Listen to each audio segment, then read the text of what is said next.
सोचा था चला 4-5 दिन चलेगा, लेकिन बहुत लंबा हो गया। आ जाओ इधर। पहला इंद्रधनुष। कौन धनुष चला? इंद्रधनुष जो बनता है, कहते हैं इंद्रधनुष में सूर्य की के आपतित किरण का, ये जो इंद्रधनुष बनता है, सूर्य का प्रकाश ऐसे आता है, ये पानी की बूंद है। ये क्या है चला? पानी की बूंद है। अब पानी की बूंद पर जब सूर्य का प्रकाश ऐसे पड़ता है तो ये इसको कितने रंगों में विभक्त कर देता है? 7 रंगों में विभक्त कर देता है। कितने रंगों में विभक्त कर देता है? 6 1 7। ये हो जाता है चला बे आ नी पी ना ला। देखो एक माध्यम से दूसरे माध्यम में क्या होता है? अपवर्तन। थोड़ा सा इसको चला एनसीईआरटी के हिसाब से ठीक कर लो, हम भी अपने आप को ठीक किए हैं क्योंकि इसका क्वेश्चन थोड़ा सा गड़बड़ देता है। और यहां जो होगा इसको कहते हैं आंतरिक परावर्तन, इसके पानी की बूंद के अंदर परावर्तन, आंतरिक परावर्तन। यहां जो होगा जब यहां आ जाएगा तो इसको कहते हैं पूर्ण आंतरिक परावर्तन। 7 रंगों में विभक्त होगा, इसको कहते हैं वर्ण विक्षेपण। जल्दी लिख।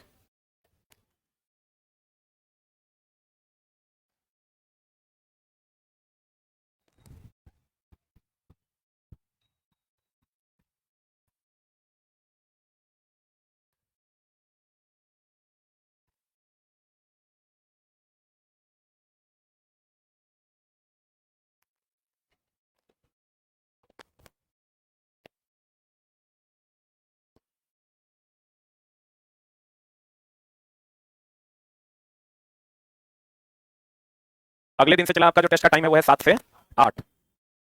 हो गया? अरे लिख लिए? ये ध्यान रखिएगा, आंतरिक परावर्तन और पूर्ण आंतरिक परावर्तन में ये चला पहला ऑप्शन मारना, ये नहीं रहेगा तो मारना पूर्ण आंतरिक परावर्तन। एकदम झोल एनसीईआरटी में दिया हुआ है, ये दूसरा ऑप्शन होगा। ये मुख्य कारण है। मुख्य कारण अगर पूछेगा तो क्या हो जाएगा चला? वर्ण विक्षेपण। मुख्य कारण क्या हो जाएगा? वर्ण विक्षेपण। आंतरिक परावर्तन और पूर्ण आंतरिक परावर्तन दोनों ऑप्शन में रहेगा, क्या मारिएगा? आंतरिक परावर्तन। और नहीं रहेगा तब क्या मारिएगा? पूर्ण आंतरिक परावर्तन। अब बढ़िया से पढ़ लीजिए, समझ में आ जाएगा। देखो कहते हैं इंद्रधनुष में सूर्य के आपतित प्रकाश, ये जो आपतित प्रकाश है, वर्षा की बूंद अपवर्तित तथा विक्षेपित करती है। तो अपवर्तित करती है और दूसरा क्या करती है? विक्षेपित। तत्पश्चात इसे आंतरिक परावर्तित करती है। क्या करती है चला? अब पुनः यह किरण अपवर्तित होती है, विक्षेपित करती है, जिसके बाद क्या होता है? जिसके बाद लास्ट में क्या हो जाता है? पूर्ण आंतरिक परावर्तन। पहले होता है आंतरिक परावर्तन, उसके बाद क्या हो जाता है? पूर्ण आंतरिक परावर्तन। दोनों में से कोई एक चुनना होगा तो क्या चुनिएगा? आंतरिक परावर्तन। तारे प्रकाश वायुमंडलीय अपवर्तन के कारण टिमटिमाते, इसमें कोई झोलन है? तारा जो टिमटिमाता है अपवर्तन के कारण। अपवर्तन में भी कौन सा अपवर्तन? वायुमंडलीय अपवर्तन। कौन अपवर्तन? वायुमंडलीय अपवर्तन के कारण तारे टिमटिमाते हैं। या यूं कहें कि तारे जो टिमटिमाते हैं अपवर्तनांक में अंतर के कारण। किसमें अंतर के कारण? अपवर्तनांक में अंतर के कारण तारे टिमटिमाते हैं। किसके कारण? अपवर्तनांक में अंतर के कारण। या यूं कहें वायुमंडलीय, क्वेश्चन देता है कि तारे टिमटिमाते हैं अपवर्तन के कारण कि वायुमंडलीय अपवर्तन के कारण? वायुमंडलीय अपवर्तन मतलब यहां देखो सघन माध्यम है, ऊपर जाओगे तो कौन माध्यम? विरल माध्यम। तो सघन और विरल माध्यम में अंतर है तो कहते हैं अपवर्तन के कारण या अपवर्तनांक में अंतर के कारण। अपवर्तनांक में अंतर के कारण क्या होता है? अपवर्तन। जितना ज्यादा अपवर्तनांक में अंतर होगा वही क्या है? अपवर्तन। तारों को पृथ्वी से बहुत दूर होने के कारण प्रकाश का, इसे क्या माना जाता है? बिंदु स्रोत माना जाता है, क्योंकि ये तारे बहुत अधिक दूरी पर होते हैं। अन्य ग्रह पृथ्वी के नजदीक होने के कारण प्रकाश का वास्तविक और विस्तृत स्रोत है। जैसे सूर्य, सूर्य को हम लोग विस्तृत स्रोत मानते हैं, जबकि तारे को हम लोग बिंदु स्रोत मानते हैं। सूर्य को क्या मानते हैं चला? सूर्य हमारा विस्तृत स्रोत है। सूर्य क्या है? विस्तृत स्रोत है। और तारा क्या है? लिख लो, बिंदु स्रोत है। तारा क्या है चला? बिंदु स्रोत। सूर्य क्या है? विस्तृत स्रोत। तारा क्या है? बिंदु स्रोत। लिख लिया? अब देखो चला, मिश्रण 2 प्रकार का होता है। मिश्रण कितने प्रकार का होता है? एक होता है दोस्त मेरे समांगी। क्या होता है? एक होता है विषमांगी। समांगी और विषमांगी। समांगी की अगर हम बात करें तो समांगी में हो गया तुम्हारा पानी जो समान रूप से घुला मिला हो। विषमांगी में ले लो तुम दूध, दूध दिखता समांगी है लेकिन होता विषमांगी। अब एक होता है चला टिंडल प्रभाव। कौन प्रभाव? टिंडल प्रभाव क्या कहता है? देखो टिंडल प्रभाव। कौन प्रभाव चला? टिंडल प्रभाव कहता है कि अगर आप दूध से होकर प्रकाश को गुजारिएगा, किससे होकर? पानी से होकर गुजारिएगा, तो अगर यही प्रकाश आप पानी से होकर गुजारिएगा, अगर इसमें आप पानी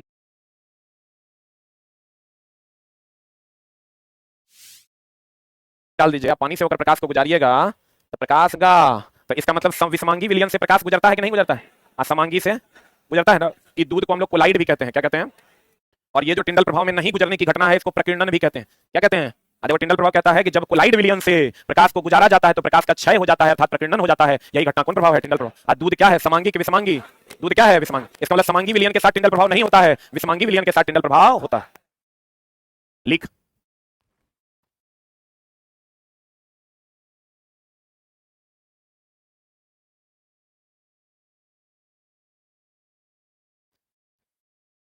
हो गया? टिंडल प्रभाव कहता है विषमांगी विलयन से प्रकाश पार नहीं कर पाएगा और समांगी विलयन से प्रकाश पार कर जाए।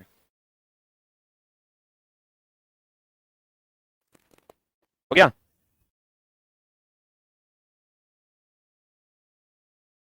दूध कौन विलयन है? कोलाइड। आपको क्या टिंडल प्रभाव का संबंध किस विलियन से? कोलाइड विलियन। प्रकाश की किस घटना से? प्रकीर्णन से। हो गया? हो गया? पढ़ें? समांगी मिश्रण टिंडल प्रभाव, देखो नहीं, समांगी मिश्रण जो है, पानी समांगी है, समान रूप से मिला हुआ रहता है, ये टिंडल प्रभाव नहीं था। टिंडल प्रभाव प्रकाश का अवरुद्ध होना, रुक जाना, क्षय होना। फिर कहता है प्रकाश के कण तरंग दैर्ध्य के, यहाँ कॉमा होगा, तरंग दैर्ध्य, छोड़ने ऐसे नहीं पढ़ना है, कि रेले का सिद्धांत है चला। क्या प्रकीर्णन का मतलब होता है प्रकाश का क्षय? जैसे धूलकण वगैरह रहता है, टॉर्च जलाते तो प्रकाश का क्षय होता है ना, तो वही प्रकीर्णन है। वही घटना क्या है? प्रकीर्णन। ये कहता है प्रकीर्णन जो होता है वो तरंग दैर्ध्य के चतुर्थ घात का व्युत्क्रमानुपाती होता है। प्रकीर्णन जो होता है वो तरंग दैर्ध्य के चतुर्थ घात का क्या होगा? व्युत्क्रमानुपाती। प्रकीर्णन तरंग दैर्ध्य के चतुर्थ घात का, प्रकीर्णन तरंग दैर्ध्य के चतुर्थ घात का क्या होता है? व्युत्क्रमानुपाती। हो गया? कणों का साइज अधिक होने पर प्रकीर्णित प्रकाश कैसा प्रतीत होगा? श्वेत। प्रकीर्णन मतलब प्रकाश का क्या चला? क्षय। और देखो अगर तुम देखोगे तो बताओ सबसे कम क्षय किसका होता है? लाल का। नीचे से ऊपर जाओगे, लिख लेना बे आ नी ह पी ना ला। नीचे से ऊपर जाने पर तरंग दैर्ध्य क्या होता है? बढ़ता। लेकिन प्रकीर्णन क्या होगा? प्रकीर्णन यानी क्षय जो है वो क्या होता है? घटता। तो बताओ सबसे कम क्षय किसका होगा? सबसे कम प्रकीर्णन इसी का होता है, सबसे कम प्रकीर्णन। और सबसे अधिक प्रकीर्णन किसका होगा? सबसे अधिक प्रकीर्णन किसका होगा? बैगनी का। जल्दी लिख। सबसे कम प्रकीर्णन किसका होगा? लाल का। सबसे अधिक प्रकीर्णन किसका होगा? बैगनी का।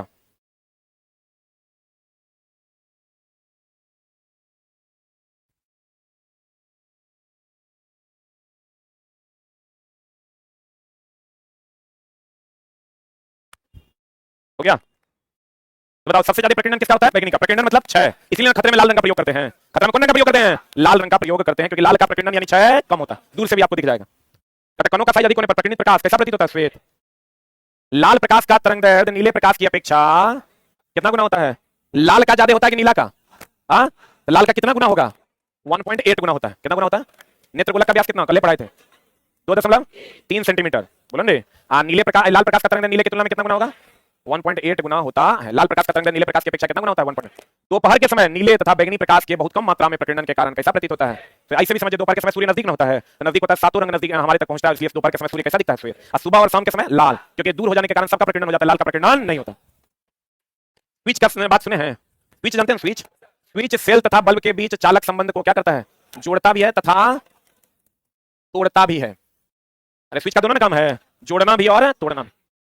किसी विद्युत धारा में सतत तथा बंद पथ में विद्युत परिपथ कहते हैं। अगर बंद परिपथ होगा तभी ना विद्युत परिपथ रहे, खुला परिपथ होगा तो उसमें विद्युत धारा का प्रवाह होगा, तो बंद परिपथ को ही हम लोग परिपथ कहते हैं। विद्युत धारा देखो चला, विद्युत धारा हम लोग कहते हैं कि धारा का प्रवाह जो होता है वो किधर से किधर? पॉजिटिव से निगेटिव। इलेक्ट्रॉन का प्रवाह निगेटिव टू पॉजिटिव, तो इलेक्ट्रॉन का प्रवाह निगेटिव टू पॉजिटिव। अब धारा का प्रवाह चूंकि पॉजिटिव से निगेटिव होता है, इसलिए हम लोग धारा को धनात्मक कहते हैं। धारा को क्या कहते हैं? अगर कह देगा विद्युत, इलेक्ट्रॉन को ऋणात्मक कहते हैं। इलेक्ट्रॉन को क्या कहते हैं? इलेक्ट्रॉन चूंकि ऋणात्मक से ऋण से धन जाता है, तो इसको हम लोग कहते हैं ऋणात्मक। क्या कहते हैं? धारा को क्या कहते हैं? धनात्मक कहते हैं। विद्युत धारा धनात्मक आवेश का प्रवाह है, जबकि इलेक्ट्रॉन ऋणात्मक आवेश का प्रवाह है। तो कहते हैं, लेकिन चला अभी तक की कॉन्ट्रडिक्शन इसको कोई सुलझा नहीं पाया, यह है उल्टा जिसको कोई साबित नहीं कर पाया। कहते हैं विद्युत धारा धनात्मक आवेश का प्रवाह है जो इलेक्ट्रॉन की दिशा के विपरीत है। कहते हैं इलेक्ट्रॉन किधर से किधर? धन से ऋण, इलेक्ट्रॉन ऋण से धन, धारा धन से ऋण, तो दोनों एक दूसरे के विपरीत है। इलेक्ट्रॉन धारा धनात्मक आवेश का प्रवाह ऋणात्मक, इलेक्ट्रॉन ऋणात्मक आवेश। जल्दी से लिख लो, एक बार और लिख लो।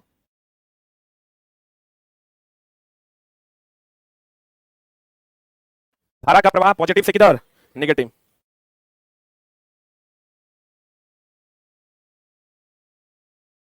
हो गया? तो धारा का प्रवाह धनात्मक आवेश का प्रवाह ऋणात्मक आवेश का प्रवाह।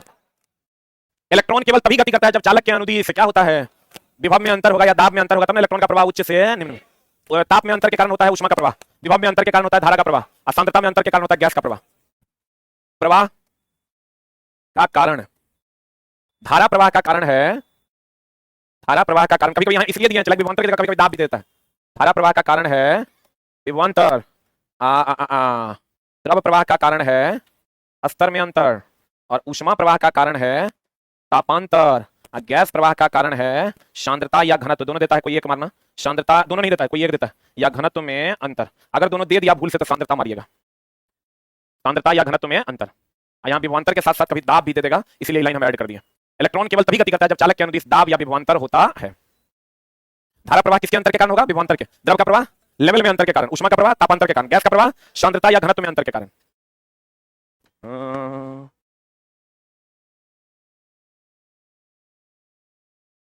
क्या लिखता है? अरे महावीर वाला पढ़ता है, खाली अथी पटाता है।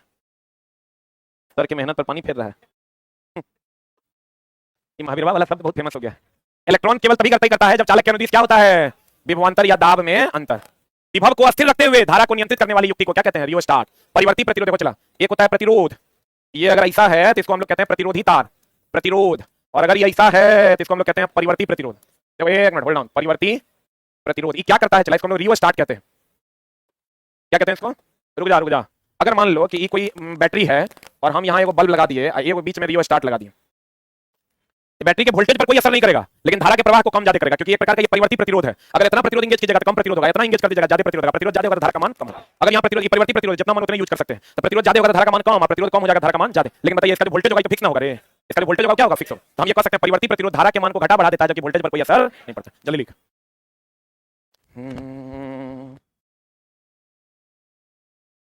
एलपी के एग्जाम का डेटा क्या 1 जून से है, ये जाएगा आज ना कल का है, टेंशन ले रहा है, वो सपना तो पूरा हो जाएगा। भगवान से मनाओ कि एक आध महीना लेट हो ताकि तुम पढ़ सको। बच्चा तो चला अभी आता है, वो एग्जाम तक आएगा कि सर कोनो कोर्स है एलपी के, हो गया क्रैश कोर्स, किसी का नाना का दिन है, चला 1 महीना फिजिक्स केमिस्ट्री पढ़ा देगा। अरे हुआ। परिवर्ती प्रतिरोध किसके मान को बदलता है, धारा के मान को क्या करता है, बदलता है। धारा के मान को क्या करता है, चला बदलता, लेकिन वोल्टेज के मान को क्या रखता है, क्योंकि इसको वोल्टेज से कोई लेना देना नहीं है, ठीक है। धारा के मान को बदलता है, वोल्टेज के मान को क्या रखता है, स्थिर रखता है। तो क्या कर रहा है, विभव को अस्थिर रखते हुए, विभव मतलब वोल्टेज ना, धारा को नियंत्रित करना अर्थात कम या ज्यादा करने वाली युक्ति को रियोस्टाट परिवर्ती प्रतिरोधक कहते हैं। किसको अस्थिर रखेगा, वोल्टेज को, किसको बदलेगा, धारा को, किसको बदलेगा, कहता है परिवर्ती प्रतिरोध को धारा नियंत्रक भी कहते हैं। यही है परिवर्ती प्रतिरोध रियोस्टाट, जितना पर कनेक्ट कीजिएगा उतने प्रतिरोध इंगेज होगा, नहीं कीजिएगा तो नहीं होगा। मिश्र धातु की प्रतिरोधकता उसके अवयवों से अधिक होते हैं। जैसे तुम ले लो कांसा, पीतल, उसका जो प्रतिरोधकता होगा उसमें जो अवयव है टीन, जिंक, इससे क्या होगा, अधिक होगा। कहता है इलेक्ट्रिक ओवन, ये तो सबको पता है, चला कौन प्रभाव पर काम करता है, ऊष्मीय प्रभाव की चुंबकीय प्रभाव। ये विद्युत चुंबकीय तरंग सूक्ष्म तरंग के द्वारा गर्म होता है, ध्यान रखना। ये जो इलेक्ट्रिक ओवन है, चला ओवन की अगर हम बात करें, ओवन में विद्युत चुंबकीय तरंग, विद्युत चुंबकीय तरंग, कौन तरंग, सूक्ष्म तरंग के द्वारा गर्म होता है, सूक्ष्म तरंग से गर्म होता है। ये ऊष्मीय प्रभाव पर नहीं काम करता है, ऊष्मीय प्रभाव पर कार्य करता कि नहीं करता, नहीं करता। इसका जो बर्तन होता है बोरोसिलिकेट का होता है, किसका होता है, हम बार बार बताए हैं, बहुत बार बताए हैं, इसका बर्तन किसका होता है, बोरोसिलिकेट का, जो ऊष्मा और विद्युत दोनों का कुचालक होता है, जो ऊष्मा और विद्युत दोनों का कुचालक होता है। ओवन में जो बर्तन होता है किसका बना होता है, बोरोसिलिकेट का। हो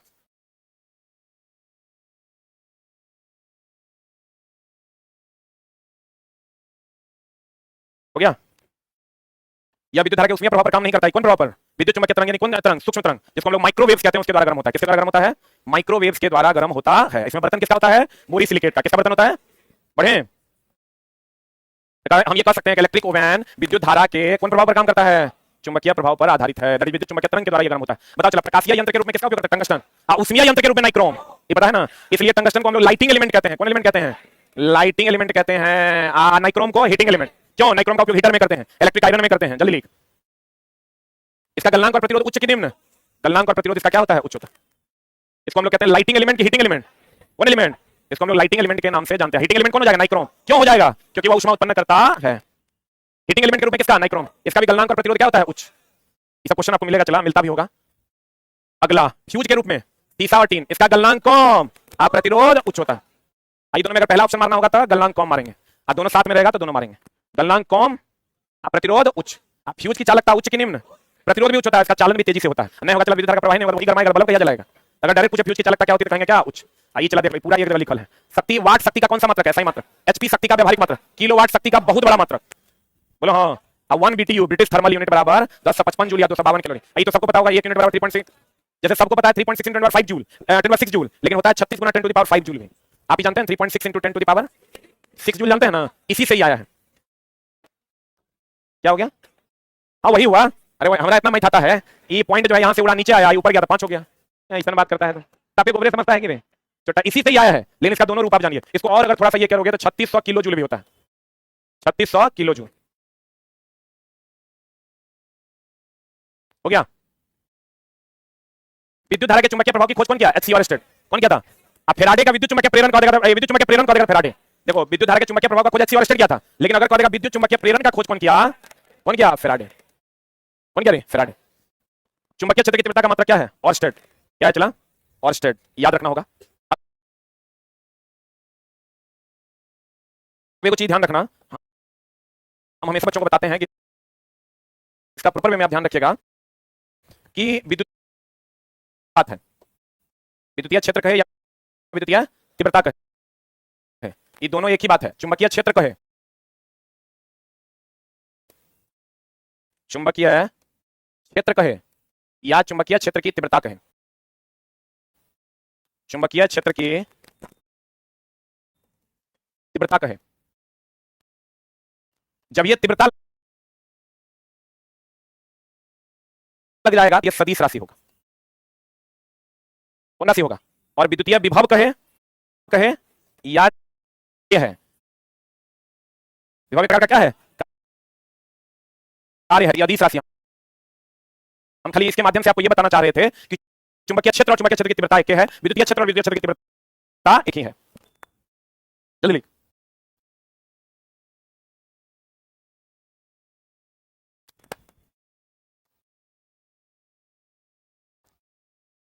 विद्युतीय क्षेत्र की तीव्रता कहे या विद्युतीय क्षेत्र कहे, चुंबकीय क्षेत्र की तीव्रता कहे या चुंबकीय क्षेत्र कहे।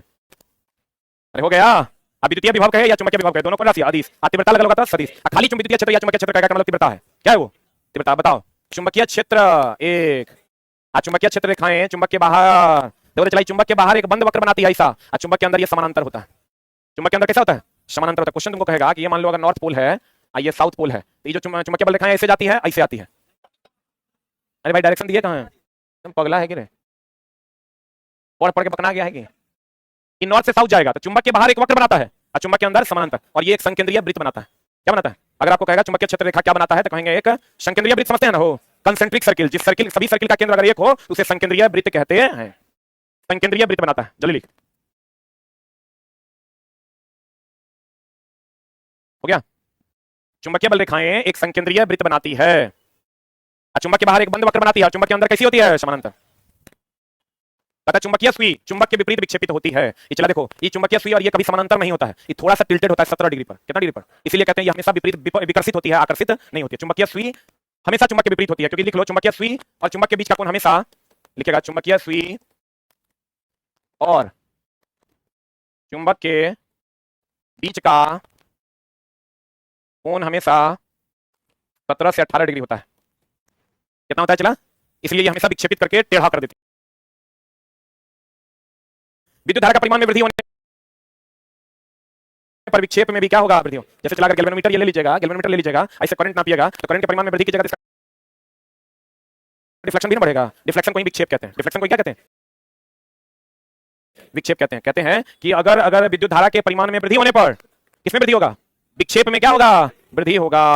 दक्षिण हस्त अंगूठा का नियम यह है, मैक्सवेल का कॉर्क स्क्रू नियम। किसकी दिशा? चुंबकीय क्षेत्र। क्या कहता है देखो, ये अगर कॉर्क स्क्रू को ऐसे लिया जाए और ऐसे घुमाया जाए तो जिधर की ओर वो टाइट होगा वो विद्युत धारा की दिशा है, और जिधर घूमेगा वो चुंबकीय क्षेत्र का। नहीं समझा? कॉर्क स्क्रू नियम कहता है कि एक स्क्रू को ले लीजिए, आप उसको ऐसे टाइट कीजिए तो जिधर की ओर धसेगा वो विद्युत धारा की दिशा है, ऐसे से जो घुमाइएगा ये चुंबकीय क्षेत्र की दिशा है। तो मैक्सवेल का कॉर्क स्क्रू नियम चुंबकीय क्षेत्र की दिशा को दिखाता है। इसी का दूसरा नियम भी है कि अगर दाहिने हाथ में आप इसे एक चालक तार को पकड़ लेते हैं तो अंगूठा अगर चालक तार की धारा की दिशा को दर्शाएगा तो अन्य उंगलियां चुंबकीय क्षेत्र को दिखाए।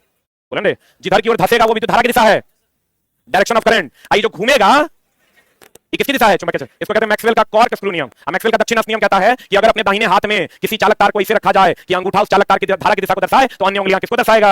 चुंबकीय क्षेत्र को दर्शाएगा। दक्षिण हस्त अंगूठा का नियम या मैक्सवेल का कॉर्क स्क्रू नियम से किसकी दिशा ज्ञात की जाती है? इसमें चला इसे घुमाएंगे चुंबकीय क्षेत्र, इसमें चला इसे करेंगे तो ये क्या है? चुंबकीय क्षेत्र। ये दोनों चुंबकीय क्षेत्र की दिशा को दर्शाता है। और वही फ्लेमिंग का नियम, दो नियम है, लेफ्ट हैंड रूल और right hand. Left hand rule motor के लिए, राइट हैंड रूल जनरेटर के। तो फ्लेमिंग का जो लॉ, यही चार लॉ तुमको पूछता है। फ्लेमिंग का लॉ ये हो गया बाएं हाथ का नियम, ये हो गया दाएं हाथ का नियम। बाएं हाथ का नियम किसके लिए? मोटर के लिए। और दाएं हाथ का नियम किसके लिए? जनरेटर के लिए। जनरेटर के लिए है तो ये भैया बल या गति की दिशा को दर्शाएगा। किसकी दिशा को? ये जो है ये धारा या ईएमएफ की दिशा को दर्शाएगा। और अगर चुंबकीय क्षेत्र की दिशा होगी तो दक्षिण हस्त का अंगूठा नियम या मैक्सवेल का कॉर्क स्क्रू नियम से दर्शाया जाएगा चुंबकीय क्षेत्र की दिशा को। जल्दी से लिख लो इसको। बाएं हाथ का नियम बल या गति की दिशा, दाएं हाथ का नियम धारा या ईएमएफ। अगर कहेगा चुंबकीय क्षेत्र की दिशा कहेंगे मैक्सवेल का कॉर्क स्क्रू नियम या दक्षिण हस्त नियम।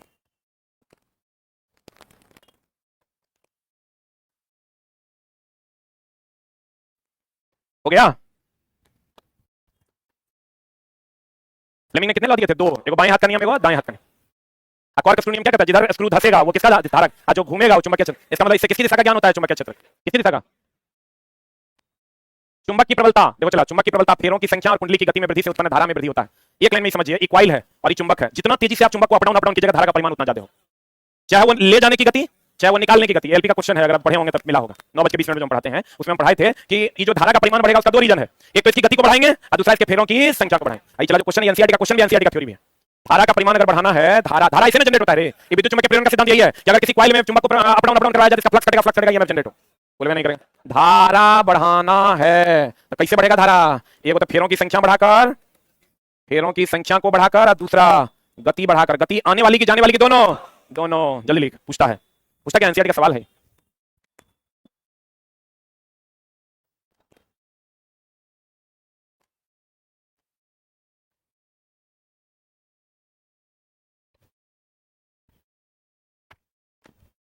रीजनिंग का टेस्ट आज दिया था आप लोग? कैसा पढ़ा रहे मास्टर? बहुत बढ़िया। धारा बढ़ाता है तो फेरों की संख्या क्या होगी? बढ़ेगी। ये फेरों की संख्या, ये कॉइल, और गति भी बढ़ेगा। कहता है चुंबक की प्रबलता फेरों की संख्या कुंडली की गति में वृद्धि करने पर धारा में भी क्या हो जाएगा? वृद्धि। या चुंबक की प्रबलता भी बढ़ा दीजिएगा तब भी हो जाएगा। चुंबक अगर अधिक प्रबल ले लीजिएगा तब भी हो जाएगा, क्योंकि अधिक प्रबल लीजिएगा तो फ्लक्स बढ़ेगा तो ईएमएफ बढ़ेगा। हो गया। And the next one is मानव शरीर के दो भागों में चुंबकीय क्षेत्र होता है। कहां? हृदय में भी चुंबकीय मैग्नेटिक फील्ड होता है, और कहां पर चला? मस्तिष्क में। सही है। हृदय में भी और कहां? मस्तिष्क में। दोनों जगह मैग्नेटिक फील्ड होता है। अस्थिर एक समान विद्युत धारा प्रवाहित होने की दिशा में गैल्वेनोमीटर का प्रक्षेपण और विचलन क्या होता है? शून्य। अस्थिर या एक समान धारा अगर प्रवाहित होगी तो उसमें डिफ्लेक्शन होगा। ये जो चला गैल्वेनोमीटर में जो टांका लगा होता है, इसे कब करेगा? जब धारा के मान में परिवर्तन होगा। एक समान धारा बहेगा तो उसमें कोई डिफ्लेक्शन होगा, एक जगह रुकल रहेगा। जितना धारा 2 एम्पीयर है 2 एम्पीयर पर रुकल रहेगा। बोले नहीं करेगा। पता अस्थिर या एक समान विद्युत धारा प्रवाहित होने की दशा में गैल्वेनोमीटर का प्रक्षेपण या विचलन कितना हो जाएगा? शून्य हो जाएगा। धारा अगर बदलेगा तो डिफ्लेक्शन इसका क्या हो जाएगा? बदलेगा। एक समान रहेगा तो कोई परिवर्तन होगा? नहीं होगा। वह प्रक्रम जिसके द्वारा किसी चालक में परिवर्तित क्षेत्र के कारण अन्य चालक में धारा प्रेरित होता है विद्युत चुंबकीय प्रेरण। अभी तुरंत बताया, अगर फ्लक्स कटेगा तो क्या जनरेट होगा? ईएमएफ। और यही घटना क्या है? विद्युत चुंबकीय प्रेरण, जिसकी खोज कौन किया था? फेराड किया था। कौन किया था? फेराड। हम बोले विद्युत धारा के चुंबकीय प्रभाव का खोज अच्छी और स्टडी किया, लेकिन विद्युत चुंबकीय प्रेरण का खोज कौन किया था? कौन किया? फेराड। अब देखो चला, एक बात बताओ, आवृत्ति किसको कहते हैं? ये लाइन बड़ा सुंदर है। आवृत्ति किसको कहते हैं? एक दोलन पूरा करने में लगा समय, वो आवर्तकाल कहते हैं। एक दोलन पूरा करने में लगे समय को आवर्तकाल कहते हैं। एक सेकंड में दोलनों की संख्या को आवृत्ति कहते हैं। एक सेकंड में दोलनों की संख्या को आवृत्ति कहते हैं। हमको ये बताओ, अल्टरनेटिंग करंट जो है इतने में अपन दिशा बदल लेता है, ये पॉजिटिव या नेगेटिव, ये पॉजिटिव या नेगेटिव, इतने में दिशा बदलता है। बोले मैं नहीं करें। आवर्तकाल की अगर हम बात करें, हमको बताओ फ्रीक्वेंसी इसका कितना होता है? 50 हर्ट्ज होता है। आवृत्ति दिया हुआ, आवर्तकाल कितना हो जाएगा? T बराबर 1/f। तो 1/f का मान कितना हो जाएगा? 50। 1/50 बोले तो 0.02 सेकंड। तो 0.02 सेकंड हो गया आवर्तकाल।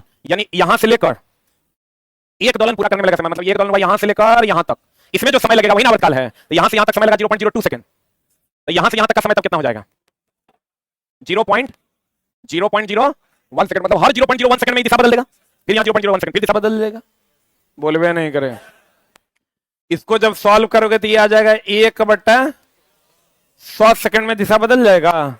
हम ये कह सकते हैं अल्टरनेटिंग करंट का आवृत्ति 50 1/100 सेकंड, 1/100 सेकंड अर्थात 50 हर्ज के बाद अपनी दिशा बदल देगी। जब विद्युतमय यानी हो गया लाइव वायर, लाइव वायर समझता है रे? मेन वायर, लाइव तार तथा उदासीन तार दोनों सीधे संपर्क में आते हैं तो शॉर्ट सर्किट हो जाता है। कर दो इसको, शॉर्ट सर्किट होता है। ओवरलोडिंग तब होगा चला जब हम यंत्र अधिक लगा देंगे। जब लाइव और न्यूट्रल आपस में मिल जाएगा तो क्या हो जाएगा? Short circuit. ओवरलोड का मतलब ज्यादा यंत्र का लग जाना। एक को पंखा की जगह 10 को पंखा लगा देंगे, क्या हो जाएगा चला? शॉर्ट सर्किट हो जाएगा। साइकिल चलाने में पता चला हमारे शरीर में जो रासायनिक ऊर्जा है वो किस ऊर्जा में बदलता है? पेशीय ऊर्जा में। अब पुनः पेशीय ऊर्जा, देखो शरीर का रासायनिक ऊर्जा पेशीय ऊर्जा में बदलता है, पेशीय ऊर्जा यांत्रिक ऊर्जा में बदलता है। बोले नहीं करेगा। कहते हैं चला साइकिल चलाने में, क्या चलाने में? ये आपके पास है रासायनिक ऊर्जा, रासायनिक ऊर्जा बदल जाता है पेशीय ऊर्जा में, पेशीय ऊर्जा बदल जाता है यांत्रिक ऊर्जा में। बोले नहीं, साइकिल चलाने में रासायनिक ऊर्जा पेशीय ऊर्जा में, अब पुनः पेशीय ऊर्जा यांत्रिक ऊर्जा में बदल जाता है। ऊर्जा के स्रोत में कोयला का उपयोग किसके लिए? कोयला के उपयोग से ही औद्योगिक क्रांति आई थी। कोयला का उपयोग अभी वो अलग बात है कि धीरे धीरे समाप्त हो जाएगा, लेकिन कोयला के उद्योग से ही पहली बार क्या आया था? औद्योगिक क्रांति आया था। इसी को द्रव सोना कहते हैं। जल विद्युत संयंत्र में संचित स्थितिज ऊर्जा को, ये जो स्थितिज ऊर्जा होता है यहाँ इसी से विद्युत उत्पन्न करते हैं, जबकि यह प्रक्रिया जल में, देखो ये स्थितिज ऊर्जा से हम लोग विद्युत ऊर्जा निकालते हैं, लेकिन गति जो होता है पानी का उससे विद्युत निकलता है। तो कहेगा पानी के किस प्रक्रिया द्वारा विद्युत उत्पन्न होता है? गति के द्वारा। किसके द्वारा? जबकि बांध में होता कौन ऊर्जा? स्थितिज ऊर्जा। स्थितिज ऊर्जा से विद्युत ऊर्जा मिलता है, लेकिन पानी की किस क्रिया के द्वारा? किस क्रिया के द्वारा? दोनों क्वेश्चन अलग अलग है। तुमको कह देगा कि बताइए विद्युत संयंत्र में संचित स्थितिज ऊर्जा किसमें बदलती है? विद्युत ऊर्जा में। जबकि यह प्रक्रिया जल की कौन ऊर्जा द्वारा होता है? कौन ऊर्जा द्वारा? गतिज ऊर्जा के द्वारा। देखो यहाँ स्थितिज ऊर्जा है, ये स्थितिज ऊर्जा विद्युत ऊर्जा में बदलता है, लेकिन जल के कौन प्रक्रिया के द्वारा? कौन प्रक्रिया के द्वारा? गतिज ऊर्जा के द्वारा। जैव गैस वही हो गया। कौन गैस रे? बायोगैस, गोबर गैस। गोबर गैस जान रहा है ना? बायोगैस में मीथेन सर्वाधिक कितना? 70 से 75%। सबसे कम प्रदूषण कौन फैलाता है? हाइड्रोजन। लेकिन प्रयोग में लाया जाता है सीएनजी। प्रयोग में लाया जाने वाला सबसे कम प्रदूषण फैलाने वाला सीएनजी। सबसे ज्यादा पवन ऊर्जा शक्ति का उपयोग डेनमार्क में होता है, इसलिए इसे क्या कहते हैं? सबसे ज्यादा पवन चक्की वही है डेनमार्क में, इसलिए इसको कौन देश कहते हैं? चला पवनों का देश कहते हैं। वायुमंडल के परतों द्वारा प्रति एकांक क्षेत्र द्वारा अवशोषित सौर विकिरण की मात्रा को क्या कहते हैं? सौर स्थिरांक। प्रति एकांक क्षेत्रफल जितना ऊर्जा को सौर ऊर्जा को अवशोषित करता है उसे हम लोग सौर स्थिरांक कहते हैं। अब पादप कितना % सौर ऊर्जा को अवशोषित करता है? पादप 1% सौर ऊर्जा को अवशोषित करता है। जितना ऊर्जा है सूर्य के पास उसका 1% सौर ऊर्जा। अब एनसीईआरटी का सवाल है, पढ़िएगा तो आपको मिल जाएगा। बीपीएससी टीआरई 1.0 का भी सवाल है। पादप कितना परसेंट ऊर्जा लेता है? 1%। आज जितना ऊर्जा प्रति एकांक क्षेत्रफल ग्रहण करता है उसे क्या कहते हैं? सौर स्थिरांक। क्या कहते हैं? चला, अब पादप कितना परसेंट ऊर्जा लेता है? 1%। कितना परसेंट? आज लिंडमान का नियम जानते हो ना? लिंडमान का नियम क्या कहता है? ये हो गया उत्पादक, क्या हो गया ये हो गया प्राथमिक उपभोक्ता, ये हो गया द्वितीयक, ये हो गया तृतीयक, नीचे से ऊपर जाएंगे तो ऊर्जा घटेगा ना। हो, सबसे अधिक ऊर्जा किसका है? उत्पादक का। कितना परसेंट ऊर्जा यूज करता है? 10%। ये नियम किसका है? लिंडमान का। किसका है? लिंडमान का। अब चला एनसीईआरटी बनाइए ना, आपके लिए आसान हो जाएगा, बहुत टफ नहीं लगेगा आपको। समुद्रों अथवा महासागरों में जल स्तर परत में ताप अंतर के कारण जो ऊर्जा उष्मा उत्पन्न होती है उसे कौन ऊर्जा कहते हैं? समुद्र में जो ऊर्जा ताप के कारण उत्पन्न होगी उसे महासागरीय ऊर्जा कहेंगे। बोलेंगे। अब प्रत्येक स्तरों के बीच ताप का अंतर कितना डिग्री होना आवश्यक है? प्रत्येक समुद्र में प्रत्येक स्तर के बीच 20 डिग्री का अंतर होना जरूरी है। नाभिकीय विज्ञान में ऊर्जा को प्रायः किसमें व्यक्त करते हैं? महा में भी आए। ये ध्यान रखना चला, ऊर्जा का मात्रक जो होता है वो जूल है ना, लेकिन किलोवाट आवर भी है, क्योंकि 1 किलोवाट आवर बराबर होता है 3.6 × 10⁻6 जूल। और मेरी जान इलेक्ट्रॉन वोल्ट भी है, क्योंकि 1 इलेक्ट्रॉन वोल्ट बराबर होता है 1.6 × 10⁻19 जूल। किलोवाट आवर भी है और इलेक्ट्रॉन वोल्ट भी है, मेगा इलेक्ट्रॉन वोल्ट भी है, लेकिन बहुत बड़े यंत्र के लिए।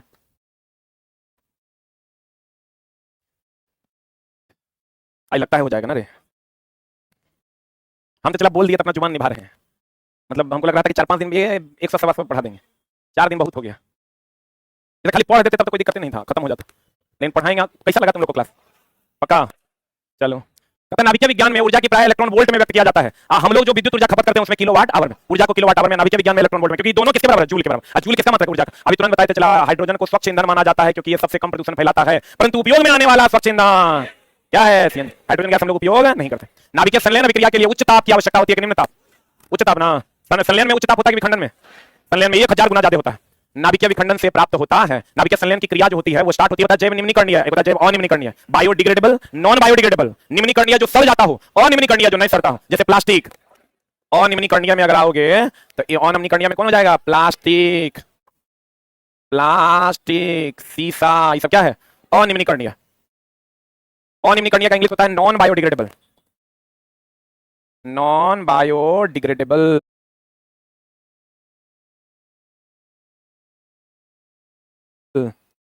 नॉन बायोडिग्रेडेबल वे पदार्थ जैविक प्रक्रम द्वारा अपघटित हो जाते हैं, मतलब क्या हो जाते हैं? सड़ जाते हैं, उसे जैव निम्नीकरणीय कहते हैं। जो नहीं सड़ेगा अनिम्नीकरणीय। बोलेंगे ट्रिपल आर थ्योरी सुना है? Reduce, reuse, recycle. इसे हम अपने पढ़िए तो आपको पता चलेगा। जो जैविक प्रक्रम द्वारा अपघटित ना हो उसे अजैव निम्नीकरणीय, नॉन डिग्रेडेबल कहते हैं। डिग्रेड करना मतलब होता है सड़ना। अपघटित करने के लिए वायुमंडल में कौन कौन है रे? अपघटित या अपमार्जक जो है कौन कौन है? वो जीवाणु, दूसरा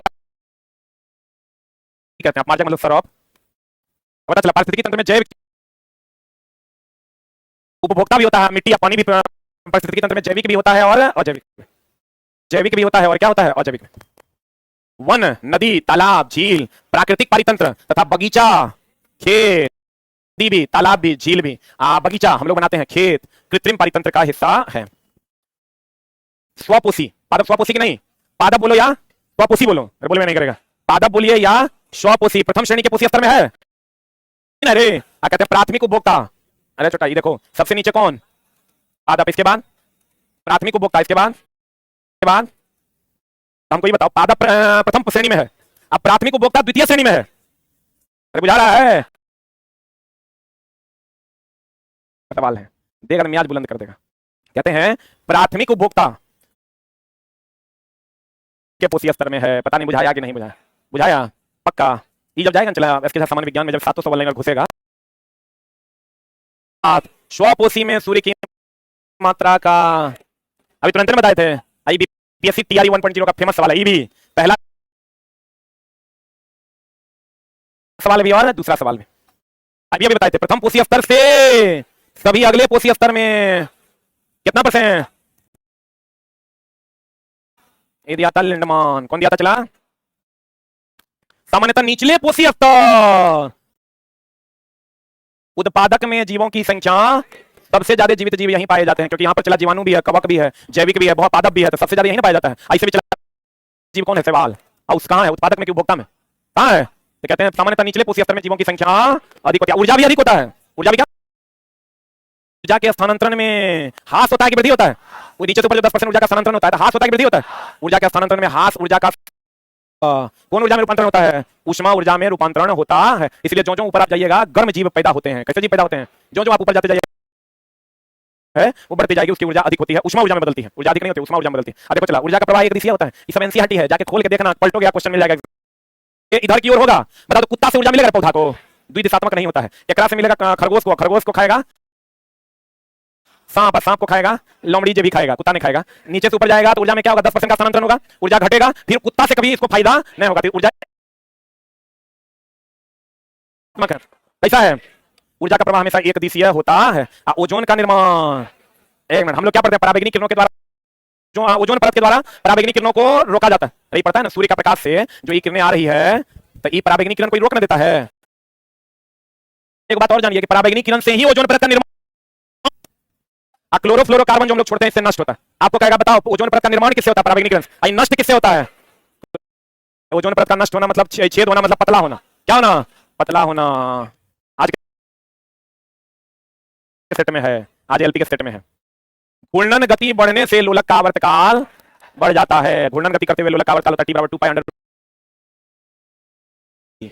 पराबैंगनी किरणें प्रतिरक्षा तंत्र तथा त्वचा का, पीछे भी बताए थे। एक दो बातें हैं। पराबैंगनी किरण तुमको कहेगा त्वचा का कैंसर तो होबे करेगा। प्रतिरक्षा तंत्र मतलब डब्ल्यूबीसी का जो निर्गमन होता है तुम्हारे शरीर में, उसको भी क्या कर देगा, कम कर देगा। किसका निर्गमन? डब्ल्यूबीसी का। इसलिए तुम बीमार रहने लगोगे बहुत ज्यादा, त्वचा का कैंसर तो होबे करेगा। तो दोनों बातें हैं, एक तो प्रतिरक्षा तंत्र के लिए हानिकारक है, दूसरा त्वचा का कैंसर। क्वेश्चन देगा पराबैंगनी किरणों से क्या होगा, पहला देगा त्वचा का कैंसर, लगा हां यही होगा आंसर। लेकिन आप ये भी जानिए कि प्रतिरक्षा तंत्र को भी क्या होगा, नुकसान होगा, डब्ल्यूबीसी का जनरेशन कम हो जाएगा। कॉलीफॉर्म जब डायरेक्ट एनसीईआरटी का सवाल है, एनसीईआरटी एग्जाम्पलर में आप जाइएगा, आपको सवाल मिल जाएगा। और बीपीएससी टीआरई 1.0 का भी सवाल है। आप कहेगा सर आपको कैसे पता है, तो चलो हम तो देखें क्वेश्चन, हमें पता है, तुरा ने विश्वास है, तुम जाके देख लेना। जब तुमने तुम्हारे साथ क्या हम कहेंगे, यहाँ पूछा है, तुम अरे पूछा है, तेरा बड़ा फालतू आदमी है कोई, तुझे बोलता है सब झूठे बोलता है, तुम जाके पढ़ लेना, तुमको सवाल मिल जाएगा। गंगा जल प्रदूषण का प्रमुख कारक है, जो अर्ध जलाशय से होता है, क्योंकि ये पाया कहां जाता है, मनुष्य के आंत में। और जब जलाता है, चलाता आंत जो है जल के जल्दी जलता है, जिसके कारण वहां पर जल प्रदूषण होता है। लेकिन लोग तो जला ही रहा है, दूसरा कोई उपाय तो है नहीं। लोग गंगा शब्द जो है करता है तो करता है, चला उसमें कॉलीफॉर्म बैक्टीरिया है, वो वहां के जल प्रदूषण के लिए क्या है जिम्मेवार है। मरना चला एकदम अंतिम सत्य है, सब उपचार में जाएगा। इसलिए अपनी जवानी पर घमंड ना कर, ना अपने पैसे पर घमंड करे। हे मनुष्य, अगर काम कर दे ठीक ना, लेकिन तुम जाना कभी गुलवी घाट, वहां लिखल है कति तेरी आखिरी मंजिल तो मैं था, बस आने में देर लगा दे। वहां कसम ये लाइन जब तू चला पड़ेगा ना तो वहां खड़ा हो जाएगा, जैसे एंट्री गेटे पर लिखल है ऐसे घुसेगा ना, वहां पर लिखल है। इसलिए आज ना कल कोपचा में जाना है। इसलिए अभी कोपचा शब्द चला कहां से, हम जहां काम करते थे कंपनी में, पहली बार जब मेरा बीटेक करने के बाद नौकरी लगा, तो हम सोचे कि चलो काम कर रहे थे, बगल से जो है ना श्मशान घाट का रास्ता था, और खिड़की खुले रहता था, इस साइड में टीवी चलता था, उसमें कभी ऋतिक रोशन, कभी तो देखो आपको कहेगा कि बताइए गंगा जल कारण है वो कौन है, कॉलीफॉर्म। कॉलीफॉर्म कहां पाया जाता है, मनुष्य की आंत में, और इसी से जल प्रदूषण होता है। इसी से गंगा जल प्रदूषण। पर्यावरण को बचाने के लिए 3R कीजिए, रीयूज कीजिए यानी पुनः उपयोग कीजिए, और रिसाइकिल कीजिए मतलब पुनः चक्रण कीजिए। जो उसको पुनः चक्रण, जैसे प्लास्टिक उसको पुनः चक्रण कीजिए, लोहा उसको पुनः चक्रण करके आप यूज कीजिए, यानी रिड्यूस कम उपयोग। अगर पर्यावरण को बचाना है, रीयूज और क्या रिसाइकिल। कौन मोलेफ का, और यही ना चला तापमान के हिसाब से अपना लिंग बदल लेता है। तरंगदैर्घ्य कम होने पर सीधी रेखा में चलता हुआ प्रतीत होता है। हम बोले थे प्रकाश कैसी रेखा में चलता है, सीधी रेखा। क्यों चलता है, कितनों घुमाएगा कंटेंट जाने के बाद इसके सामान्य विज्ञान से क्वेश्चन इधर उधर हिलेगा नहीं। जबकि मात्र 700 लाइन डालेंगे, 700 लाइन डालने के बाद पूरा एनसीईआरटी इसके बस में होगा। 6 to 10 पूरा एनसीईआरटी इसके सामान्य विज्ञान के बस में होगा। चला अगर तुमको कहेगा करता है, ये तो प्रकाश की प्रकृति कैसी होती है, कल पढ़ाया था, अनुप्रस्थ कैसी होती है, प्रकाश की प्रकृति अनुप्रस्थ होती है। प्रकाश सीधी रेखा में गमन करता है, लेकिन क्यों आपको प्रैक्टिकली आप बता दीजिए कैसे। देखो इसका तरंगदैर्घ्य होता है दो सिंगों के बीच की दूरी। अगर दो सिंगों के बीच की दूरी साफे कम होगी जाएगी, तो जब सीधी रेखा हो जाएगा नहीं हो जाएगा टेढ़ा, क्योंकि दो लगातार सिंग और लगातार के बीच की दूरी को तरंगदैर्घ्य कहते हैं। अगर सीधा है तो तरंगदैर्घ्य 0 है, 0 है तो सीधी रेखा में है। इसका मतलब सीधी रेखा में गमन कर रहा है 700 आगे मां कहते हैं। चला नाइट्रोजन, कौन चला, नाइट्रोजन पौधों के वृद्धि में सहायक है।